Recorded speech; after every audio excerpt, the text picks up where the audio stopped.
Here's one for you conspiracy theorists out there. Was the latest Canadian general federal election a result of the better party won? Or was it a result of foreign interference? Well, if you kind of look at what's been unfolding over the last week and a half or so, it's really kind of looking like maybe there was more foreign interference than anybody's letting on. Um, the thing that kind of seals the deal on that theory is the U.S. ambassador to Canada, Pete Hoekstra, just announced that the all talk of 51st state, Canada becoming 51st state, it's done. It's off. It's not even off the table. It's done. They took it out back, and they put a bullet in its head. It's gone. It's not coming back. They're finished with it. It's old history, never to be brought up again.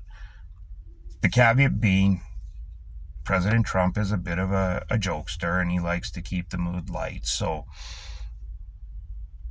Pete Hoekstra said the president may mention it once in a while, but it will just be tongue-in-cheek. There is not going to be any seriousness behind it.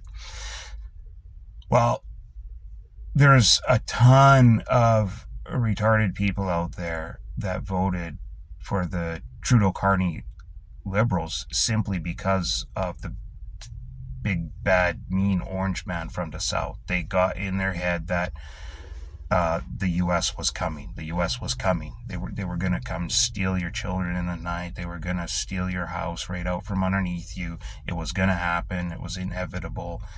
Just lay back and enjoy it. Don't fight it.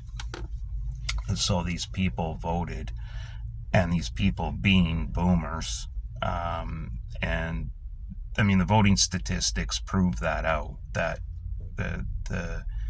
by the overwhelming majority of, and I mean overwhelming majority of voters in the ages of, I think it's like 58 or something and up, or 59 and up, voted Liberal.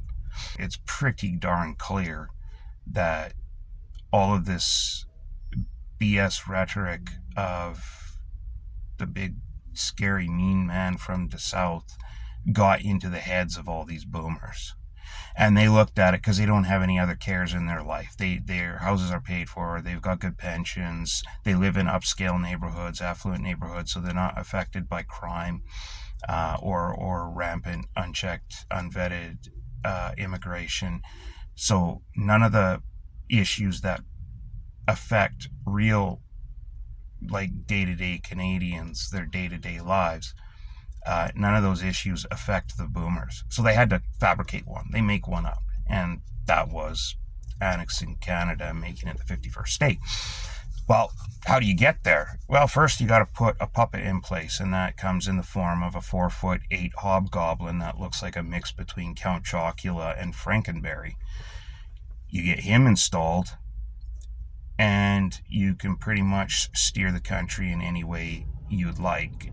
The carney is like a de facto oligarch. I hate using that word, but it's the term of the day, so what the hell. Everybody's throwing it around now. So he is like the de facto oligarch of Canada.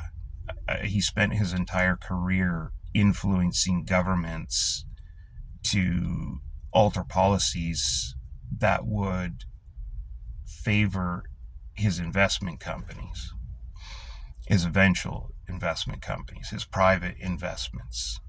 So, I mean, that's he's doing, no different here, except he's just stepping out from behind the scene now. Instead of pulling strings from the back and influencing numbnut like he has been, at least since 2019. Some say the carney's been advising Trudeau since as early as 2016. But 2019 anyways, we know for sure.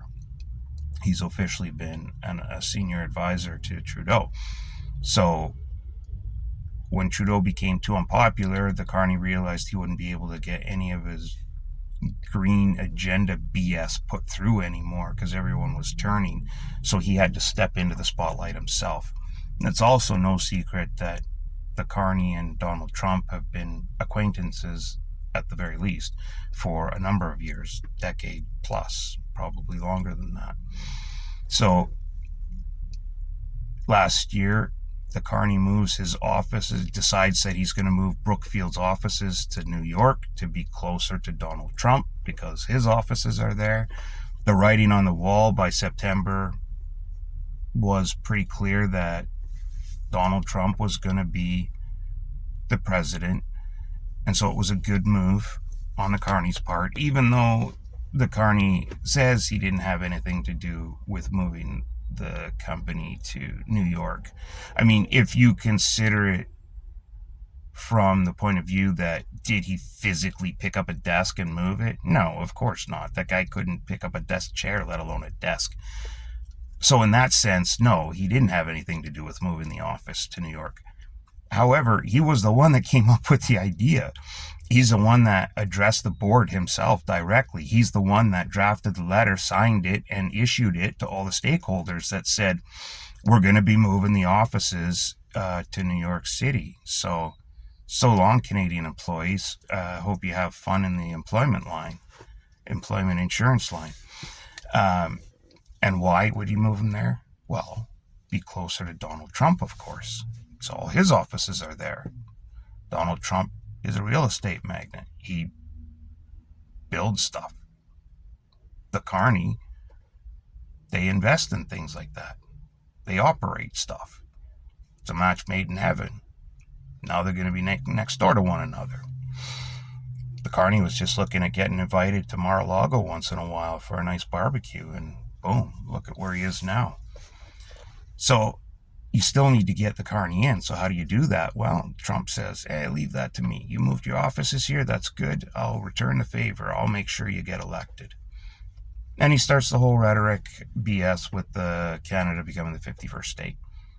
He starts it right around the time the Carney gets airdropped into the candidacy for the Trump-Carney Liberals. It's nonstop. The CBC, Global, CTV, all too eager to comply with the lies and the rhetoric to brainwash the retarded old fogies and freak them out, because now they have something to care about. Now they have an issue that they want to, address. And so they all go and vote for the Carney because, that big evil, Donald Trump, he gonna come get us. Oh, no, he's coming. No, he's not. All right, he never was. But regardless of that, Trump saying this nonstop, the news cycles running it nonstop for weeks, got in the heads of all these easily manipulated morons that, will hand over the control of their computer and their bank account to some, stranger on the phone who calls them out of nowhere with a heavy Indian accent, and then ends up losing like $60,000 out of their bank account and go, I don't know what happened. He seemed like such a nice gentleman. These are the people that voted for the Trudeau Carney Liberals because they're that impressionable, they're that manipulated, they're that easily manipulated, and they're just that stupid. So of course they're going to believe that the U.S., the Marines, the Air Force, the Army, they were all on standby to invade Canada at any moment. But of course, anybody with a brain in their skull knew that was never going to happen. And lo and behold, the election wraps up. It's done. There's not any more talk, according to U.S. Ambassador to Canada, Pete Hoekstra. It's all done. It's finished. It's wrapped up. It's never coming back. Damage is done. Thanks, boomers. You just destroyed the lives of all the young folks that are just trying to get a little piece of what you guys were just handed. And you took that away from them. So at the best, these younger generations, the millennials, the Generation Z, the ones behind them, Alpha or Beta or whatever they are, they're at the very best scenario. They've been pushed back for 5 years because the carney gets tossed during the next scheduled general election. I suppose a slightly better scenario than, waiting for a general election to be called in 4 years would be that most people in Canada wake the hell up, pull their heads fully out of their asses, look around and go, oh my God, what did we do? We elected a charlatan grifter. Whoops. All they've done is extend this decade-long nightmare that never seems to end and only gets worse. And they look around and they go, Jesus, we really cocked up this time. Yeah, our bad. Sorry about that. And hopefully that puts enough pressure on the other parties to vote for non-confidence to bring the government down early. And then hopefully those people keep their heads out their asses long enough to vote for common sense, to vote for some friggin' change that's desperately needed in this country, and to vote for someone else's interests other than their bloody own, to think about the younger generations that are coming up and the help that they're going to need to get even just a tiny sliver of what all of the boomers have been able to enjoy their entire lives, having most of it been handed to them. So hopefully that happens, but I don't know. But in any event, there's a little bit of conspiracy theory for people to chew on anyway. Was the foreign election interference deliberate? And was it solely there just to push the carney across the finish line?